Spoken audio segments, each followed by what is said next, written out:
Hello students, সংসদ থেকে যে নমুনা প্রশ্নপত্রের বই এসছে তার ভূগোলের সেট 1 এবং সেট 2 এর সমাধান আমরা করতে চলেছি। বেশি কথা না বাড়িয়ে চলো সমাধান করি। তার geography model question paper set 1 আমরা এখন করছি।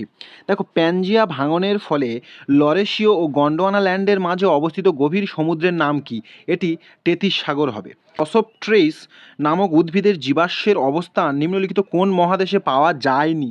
সেটি হলো ইউরোপ। নিচের চিত্রে কী ধরনের ভূমিক্ষয় আমরা লক্ষ্য করতে পারি? দেখো, এখানে সাধারণত শিলার পতন লক্ষ্য করা যাচ্ছে। বিবৃতি এতে বলা হচ্ছে হিমবাহের ক্ষয়ের ফলে ক্র্যাগের পিছনে টেল ভূমিরূপ গঠিত হয়। এটা সঠিক। আর কারণ বলছে ক্র্যাগ কঠিন ও টেল কোমল শিলায় গঠিত, এটিও ঠিক। তাহলে এখানে দুটোই সঠিক, কিন্তু আর এর সঠিক ব্যাখ্যা দিচ্ছে, তাহলে এটা সি উত্তর হবে। চুনাপাথরযুক্ত অঞ্চলে কাস্ট গুহার মেঝে থেকে ওপরের গঠিত ভূমিরূপের নাম স্ট্যালাগমাইট। কাস্ট ভূমিরূপ সৃষ্টিতে কোন রাসায়নিক প্রক্রিয়া সবচেয়ে গুরুত্বপূর্ণ? কার্বনেশন বা অঙ্গার যোজন। মেঘের ধরন সিরাস পরিষ্কার আকাশ নির্দেশ করে। স্ট্যাটাস সূর্য বা চাঁদের চারপাশের বলয়কে স্ট্যাটাস বলা হচ্ছে। সিরোকিউমুলাস হালকা ধরনের ঝিরঝিরে বৃষ্টি ঘটায়, কিউমুলোনিম্বাস তো ভারী বৃষ্টিপাত ঘটায়, অর্থাৎ এটি হবে এ। পরিচলন বৃষ্টিপাত সাধারণত কখন হয়? বিকেল 4টে। সমুদ্রের জলে সর্বাধিক পরিমাণে কোন লবণ থাকে? এটা সোডিয়াম ক্লোরাইড। উপকূল থেকে গভীর সমুদ্রের দিকে ভূমিরূপের সঠিক ক্রম মহীসোপান, মহাদেশীয় প্রান্তভাগ, মহাদেশীয় ঢাল, গভীর সমভূমি। সি। কোনটি অগভীর সমুদ্র অঞ্চলে বসবাসকারী জীব? ডায়াটম। কোন অঞ্চলে সমুদ্রের জলের সর্বনিম্ন তাপমাত্রা থাকে? মেরু অঞ্চলে। চারণভূমির খাদ্য শৃঙ্খল শুরু হয় উৎপাদক থেকে। সংখ্যার পিরামিড থেকে জীবের সংখ্যা জানা যায়। সত্য। খাদ্য পিরামিডে নিচে থেকে ওপরে গেলে শুষ্ক ওজন বা শুকনো ওজন বাড়ে, এটা মিথ্যা, তাহলে এটি হবে। লেন্টিক বাস্তুতন্ত্র দেখা যায় পুকুর বা হ্রদে। কোনো অঞ্চলে বসতির ঘনত্ব বেশি? সমভূমি অঞ্চলে। উচ্চ শিক্ষার জন্য ভারত থেকে ইংল্যান্ডে যাওয়া কোন ধরনের অভিবাসন? এমিগ্রেশন মানে প্রবাসন। বিহার সবচেয়ে ঘনবসতিপূর্ণ রাজ্য, এটি সত্য। ভৌগোলিক কারণ জনঘনত্ব নির্ধারণ করে, এটিও সত্য, কিন্তু এ আর এর সঠিক ব্যাখ্যা দিচ্ছে না, অর্থাৎ ডি উত্তর। ভারতের জনসংখ্যা পিরামিডের ভিত্তি প্রশস্ত হওয়ার কারণ জন্মহার বেশি। ঘন থেকে বিরল বসতির ক্রম দক্ষিণ এশিয়া, তারপর আর্জেন্টিনা, তারপর মঙ্গোলিয়া, তারপরে পেরি। পুরী একটি ধর্মীয় শহর। জলের উৎসের ওপর ভিত্তি করে গড়ে ওঠা বসতিকে আর্দ্রবিন্দু বা জলবিন্দু বসতি বলা হয়। গ্রামে সব আধুনিক সুবিধা আছে, ভুল। শহরের অর্থনীতি গ্রাম নির্ভর, এটিও ভুল। তাহলে উভয়ে ভুল, এই উত্তর হবে। ভারতের জনসংখ্যা পিরামিডের ভিত্তি প্রশস্ত হওয়ার কারণ জন্মহার বেশি, এই প্রশ্নটি দুবার চলে এসেছে। একটি শিল্পভিত্তিক শহরের উদাহরণ দুর্গাপুর, এটা 24, এটাও 24। মানে প্রথম বছর বেরিয়েছে, কিছু কিছু ভুল দেখতে পাওয়া যাচ্ছে। সমকোণে রাস্তা যুক্ত গ্রাম বসতির ধরন কী হবে? গ্রিড হবে, এরকম জাতীয় হয়ে যায়। স্তম্ভ মেলাও। সর্বাধিক জনবহুল রাজ্য উত্তরপ্রদেশ। সর্বনিম্ন জনঘনত্ব অরুণাচল প্রদেশে। সর্বাধিক গ্রামীণ জনসংখ্যা শতাংশ হিমাচলে, আর সর্বনিম্ন জনসংখ্যা সিকিমে। তাহলে এর উত্তর হবে সি। কোন কয়লার উদ্বায়ী পদার্থ সবচেয়ে কম? অ্যানথ্রাসাইট। ম্যাঙ্গানিজ সবচেয়ে বেশি ব্যবহৃত হয় লৌহ ইস্পাত শিল্পে। একটা অঞ্চলে উইভারের সর্বনিম্ন পদ্ধতি অনুসারে এক ফসলি, দ্বিফসলি, তিন ফসলি, চার ফসলি এবং পাঁচ ফসলি শস্য সমন্বয়ের মান যথাক্রমে 402, 451, 131, তারপরে কমেছে। উক্ত অঞ্চলে জমির শস্য সমন্বয় কী হবে? দেখো, তাহলে এটা ত্রিফসলি। অপারেশন ফ্লাডের সাথে যুক্ত শ্বেত বিপ্লব, এটা বি ফর বল হবে। ভারতের প্রাচীনতম metro station C for cat, Kolkata. Bharat থেকে চা কিনে অন্য দেশে বিক্রি করা পুনঃরপ্তানি, ডি ফর ডগ। 30 সেবা ক্ষেত্র একটি দ্রুত উন্নয়নশীল অর্থনৈতিক ক্রিয়াকলাপ, এটা সত্য কথা। কৃষি খাত থেকে সর্বাধিক জিডিপি অর্জিত হয় ভারতে, এটা মিথ্যা। তাহলে এখানে বি ফর বল হবে। দেখো এবারে এই যে কেস স্টাডিটা আছে এটা তোমাকে ভালোভাবে পড়তে হবে, পড়ে তারপরে তোমাকে 34 আর 35 উত্তর করতে হবে। বলা হচ্ছে এফটা বাণিজ্যিক গোষ্ঠীর সাথে সংযুক্ত দেশ হিসেবে ভারতের সংখ্যা হলো চতুর্থ। এখানে দেখবে পড়া, তোমরা পড়ে নেবে, হ্যাঁ তোমরা দেখতে পাবে, ঠিক আছে। ভারত থেকে এফটা ব্লকটিতে রপ্তানি করা অন্যতম পণ্য ছিল লৌহ ইস্পাত। হ্যাঁ এখানে রয়েছে, তোমরা এটা পড়লে দেখতে পাবে। এরপরে আমরা সেট 2তে যাব। Geography model question paper set 2। দেখো নিম্নলিখিত বিবৃতিগুলি পড়ে নির্ধারণ করুন সত্য আর মিথ্যা কোনটা। প্যানজিয়া ভাঙনের সূচনা হয়েছিল মেসোজোয়িক যুগে, এটা সত্য। জোয়ার ভাটার বলের কারণে মহাদেশগুলি পূর্ব দিকে সরে গিয়েছিল, এটা কিন্তু মহাদেশগুলি জোয়ার ভাটার বলে কিন্তু পূর্ব দিকে সরে যায়নি, পূর্ব দিক থেকে পশ্চিম দিকে সরে গিয়েছিল, তাহলে এটা ভুল। ইউরোপ মহাদেশ লরেশিওর অংশ ছিল, সত্য। গ্লসেপটেরিস নামক ফান জাতীয় উদ্ভিদের জীবাশ্ম সেই সমস্ত মহাদেশে পাওয়া যায় যা গন্ডোয়ানা ল্যান্ডের অংশ ছিল, এটিও সত্য। তাহলে এক্ষেত্রে উত্তর কোনটি হচ্ছে ডি।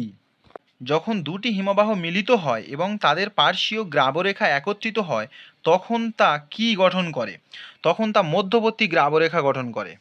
নিম্নলিখিতগুলির মধ্যে কোনটি ধীর গতির পুঞ্জিত ক্ষয়ের একটি উদাহরণ যার ফলে বিদ্যুতের খুঁটি হেলে যায়? এখানে মৃত্তিকা বিসর্পণ হবে, বি ফর বল। দেখো এই ছবিটা দেখো ভালোভাবে, এখানে বলা হচ্ছে প্রদর্শিত ভূমিরূপটি কি? এটা সাধারণত দ্রবণজনিত ডোলাইন, অর্থাৎ সি ফর ক্যাট।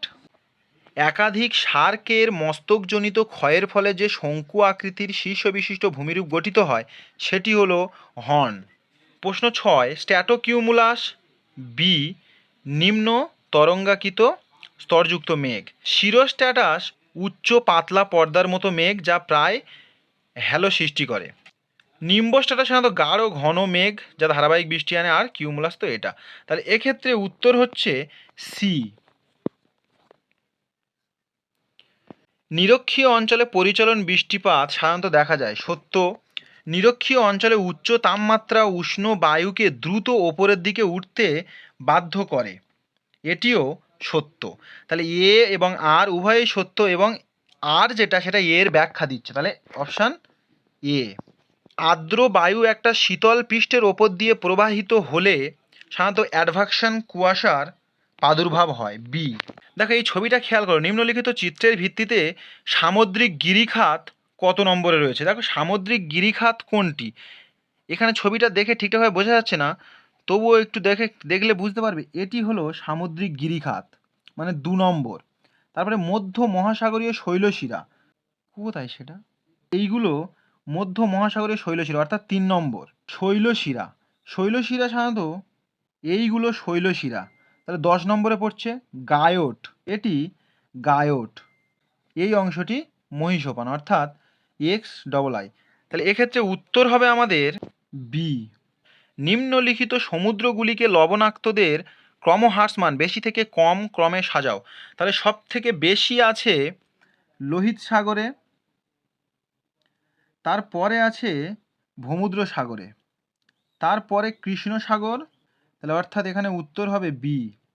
ফোরামিনফেরা নামক জীবের খোলস থেকে গঠিত ক্যালসিয়ামযুক্ত গভীর সমুদ্রের কাদা বা কর্দ্রমকে কি বলা হয়? গ্লোবিজারিনা। ওটেক পদ্ধতি কার্যকর হওয়ার জন্য সমুদ্রপৃষ্ঠের জল ও গভীর জলের মধ্যে ন্যূনতম তাপমাত্রার পার্থক্য হওয়া প্রয়োজন 20 ডিগ্রি সেলসিয়াস। 13 দেখা খাদ্য শৃঙ্খলের ভিত্তিতে নিম্নলিখিত কোন ক্রমটি সঠিক? সামুদ্রিক শৈবাল, ক্রিল, চিংড়ি, কড মাছ, সিন্ধু ঘটক, ঘাতক তিমি। একটা বাস্তুতান্ত্রিক পিরামিডে উৎপাদক স্তরে উপলব্ধ শক্তি যদি 10 জুল হয় তবে আনুমানিকভাবে গৌণ খাদক স্তরে কত জুল শক্তি থাকবে? 10% সূত্র অনুযায়ী 100 জুল থাকবে। খাদ্য জাল খাদ্য শৃঙ্খলের তুলনায় বেশি স্থিতিশীল, নিম্নলিখিত কোনটি এই বক্তব্যটি সবচেয়ে ভালোভাবে ব্যাখ্যা করে? এটি হবে সি। যদি কোনো দেশের CBR 17 এবং CDR 9 হয় তবে তার প্রাকৃতিক জনসংখ্যা বৃদ্ধির হার কত? এখানে CBR মানে জন্মহার, CDR মানে মৃত্যু হার, তাহলে এক্ষেত্রে আমাদের উত্তর 0.8% হবে। 17 থেকে 9 বিয়োগ করে তাকে আমরা 10 দিয়ে ভাগ করব, তাহলে যেটা আসবে সেটাকে আমরা পার্সেন্টেজে নিয়ে আসবো, তাহলে সেক্ষেত্রে আমাদের 0.8% আসবে। সূত্রটা মনে রাখবে, তো এক্ষেত্রে আমাদের সূত্রটা মনে রাখতে হবে 17 বিয়োগ 9 ভাগ 10 ইন্টু 100। তো এই সূত্র। তো এরপরে দেখো শূন্য জনসংখ্যা বৃদ্ধি বলতে কি বোঝায়, যেখানে জন্মহার মৃত্যুহার সমান সেটাকেই বোঝায়। দেখো 18 বলছে যদি বছরের শুরুতে একটা শহরের জনসংখ্যা 10 লক্ষ জন এবং বছরের মধ্যে সেখানে 15,000 জনের জন্ম এবং 10,000 জনের মৃত্যু তথা 5,000 জনের অভিবাসন এবং 2,000 জনের প্রবাসন ঘটে, তাহলে বছরের শেষে শহরটির জনসংখ্যা কত হবে। দেখো এটাও আমাদের অঙ্ক কষে দেখতে হবে। তো এক্ষেত্রে আমার মোট জনসংখ্যা যা আছে সেখানে আমাদের কি করতে হবে, জন্মহার যেটা আছে তার সঙ্গে মৃত্যুহার বিয়োগ করব। ঠিক আছে, তারপরে 5,000 জন থেকে 2,000 জনও বিয়োগ করব। বিয়োগ করার পরে দুটো যা পাবো সে দুটোকে যোগ করব, অর্থাৎ 15,000 থেকে 10,000 বিয়োগ করলে 5,000। এবার 5,000 থেকে 2,000 বিয়োগ করলে 3,000। ওই 5,000 আর 3,000টা যোগ করব, করলে 8,000 হবে। সেটাকে এই 10 লাখের সঙ্গে যোগ করে দেবো, দিলে তাহলে আমাদের সি উত্তর হবে। ঘন বসতিপূর্ণ এলাকা নীলনদের বদ্বীপ এলাকা।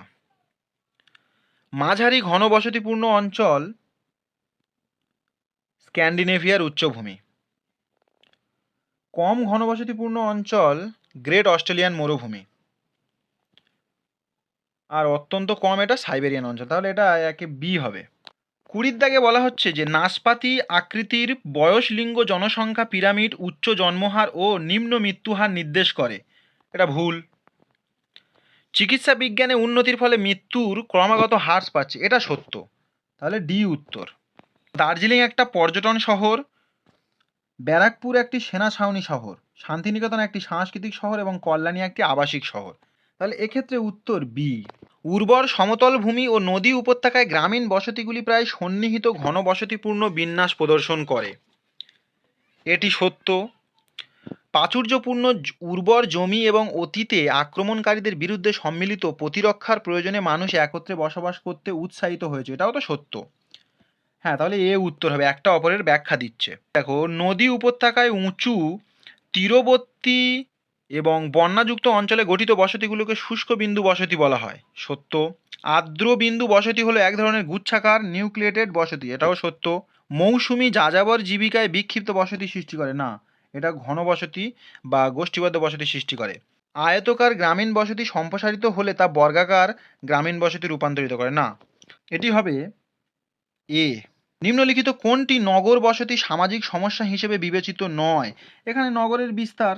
এবার এই ছবিটার দিকে দেখো, দেখো এখানে আমাদের বিক্ষিপ্ত জনবসতি এইটা, তাহলে 1 নম্বরটা বিক্ষিপ্ত জনবসতি, এই যে 2 নম্বর এটা গোষ্ঠীবদ্ধ জনবসতি, 3 নম্বরটা রৈখিক জনবসতি, তাহলে দেখো আমাদের কোনটা উত্তর হবে, এখানে ডি উত্তর। 1911 থেকে 1921 সালের মধ্যে ভারতের জনসংখ্যা বৃদ্ধি ঋণাত্মক প্রকৃতির ছিল, এটা সত্য। এই সময়ে দ্বিতীয় বিশ্বযুদ্ধের কারণে বহু মানুষ মারা গিয়েছিল, না এটা ভুল, ওই সময় দ্বিতীয় বিশ্বযুদ্ধ হয়নি, ওই সময় প্রথম বিশ্বযুদ্ধ হয়েছিল, তাহলে আমাদের উত্তর হবে সি। রাজস্থান ও গুজরাটের মতো শুষ্ক ও শুষ্ক প্রায় অঞ্চলে কোন ধরনের জলসেচ ব্যবস্থা সর্বাপেক্ষা উপযোগী, ড্রিপ পদ্ধতি বা বিন্দু জলসেচ। লোহা, লোহাত্ম হেমাটাইট, অভ্র মাস্কোভাইট, ম্যাঙ্গানিজ পাইরোলুসাইট আর তামা চ্যালকোপাইরাইট, তাহলে এক্ষেত্রে উত্তর হচ্ছে আমাদের সি। দেখো নিম্নলিখিত কোনটি সৌরশক্তির ব্যবহার নয়, এখানে সানস্ক্রিন উৎপাদনে সৌরশক্তি ব্যবহার করা হয়, এটি হবে না। 30-এ বলা হচ্ছে জলাধার ব্যবস্থাপনার উদ্দেশ্য কি, এখানে উদ্দেশ্য হলো জল মাটি ও উদ্ভিদের সমন্বিত সংরক্ষণ, বি উত্তর হবে। ডব্লিউটিও কিভাবে ভারতের কৃষি বাণিজ্যের উপরে প্রভাব ফেলেছে, বি স্বচ্ছতা বাড়িয়েছে এবং বাণিজ্যে বাধা কমিয়েছে। সড়ক পথ নমনীয় এবং স্বল্প ও মধ্যম দূরত্বের জন্য উপযুক্ত। জলপথ দীর্ঘ, এটা হবে। আকাশপথ দুর্গম ও দূরবর্তী অঞ্চলে, রেলপথ এটা মিলে যাবে, তাহলে এক্ষেত্রে উত্তর হচ্ছে আমাদের ডি। 33, ভারতের 2011 সালে জনগণনা অনুযায়ী 2001 থেকে 2011 সময়কালে ভারতের আনুমানিক দশকীয় জনসংখ্যা বৃদ্ধির হার কত ছিল, বি 17.64%। অনুচ্ছেদটা তোমরা পড়বে, পড়ে সেখান থেকে এই দুটোর উত্তর দিতে হবে। 34-এ সবুজ বিপ্লবের জনক হিসেবে কাকে জানা যায়, এখানে আমরা জানি নরমন বোরলাগ। এবং সবুজ বিপ্লবের একটা প্রধান নেতিবাচক সামাজিক প্রভাব কি ছিল, এখানে আমরা জানি কি আঞ্চলিক বৈষম্য বৃদ্ধি। এভাবে তোমরা প্রত্যেকটা প্রশ্নের উত্তর তোমরা বুঝে নিলে। আর যদি এই বইয়ের আরও যে প্রশ্নগুলি আছে অধ্যায় ভিত্তিক সেগুলি সমাধান যদি চাও তাহলে কমেন্ট করো। Thank you, that's all for today.